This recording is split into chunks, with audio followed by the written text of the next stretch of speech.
আমরা স্বাধীন হয়েছি কত প্রায় 53 বছরে। যে আপনি যে কাঙ্ক্ষিত মাত্রায় উন্নয়ন বা উন্নতি এটা কোন ইয়ারে হয়েছে আমি অবশ্য জানি না, তবে আইন শৃঙ্খলা পরিস্থিতি আমরা যে অবস্থায় প্রথম পেয়েছিলাম ওইটার থেকে অনেকটা উন্নতি হয়েছে এবং আরো উন্নতি হওয়ার অবকাশ রয়ে গেছে। আমরা একেবারে 100% স্যাটিসফাই না, এই জন্য আমরা প্রতিনিয়তই চেষ্টা করতেছি আইন শৃঙ্খলা পরিস্থিতি আরো কিভাবে উন্নত করা যায়। যে এই আন্দোলন হচ্ছে এবং ভোগান্তি হচ্ছে এটা আপনার জনগণকে এবং সবাইকে একটু বুঝাতে হবে যে কি পরিমাণ ভোগান্তি হচ্ছে। এইগুলি যদি আমি সবসময় বলি তাদের দাবি দাওয়া নিয়ে তাদের যদি থাকে তাহলে তো আলাপ আলোচনা করতে পারে এবং এই আলোচনাটা কিন্তু তাদের ক্যাম্পাসের ভিত্তিও হতে পারে।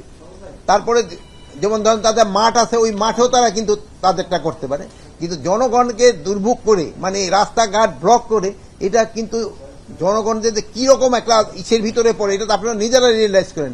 এই ব্যাপারে আমি আপনাদেরও কিন্তু সাহায্য সহযোগিতা চাই। আপনারও কিন্তু এই জিনিসটা তাদের বলা দরকার যে ভাই তোমরা এই রেল ব্লক করো না, এই মেইন রাস্তা ব্লক করো না, তোমরা আছো, তোমরা কলেজের সামনে দাঁড়াও, তোমরা তোমাদের সমস্যা কথাগুলি বলো। এখন আপনারা বলেন এই অবস্থা আমার কি করা উচিত? আপনারাই বলেন। মানুষের না বিশ্বাস উঠে যাচ্ছে, আমারও না বিশ্বাস উঠে যাচ্ছে।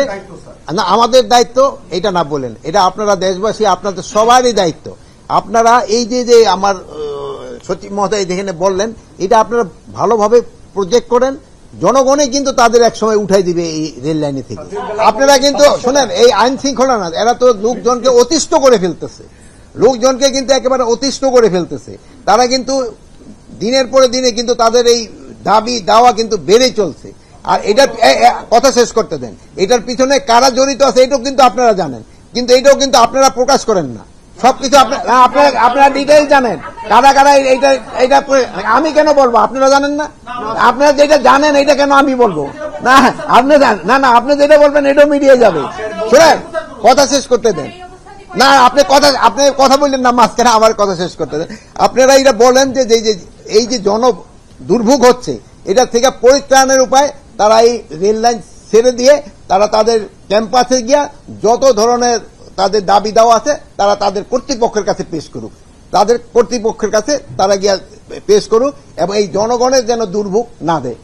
গতকালকে রাত্রে আপনারা দেখছেন যে আমাদের এই যে অনেক ভাইয়েরা তারাও প্রায় 2টা 2:30টা পর্যন্ত কিন্তু এই যে রাস্তায় এটা তাদের বলতে পারে তারা প্রপার কর্তৃপক্ষের কাছে যায়, এই জন্য রাস্তাটা তারা ছেড়ে দেয়, জনগণের কেন দুর্ভোগ আর সৃষ্টি না করে। ভালো থাকে।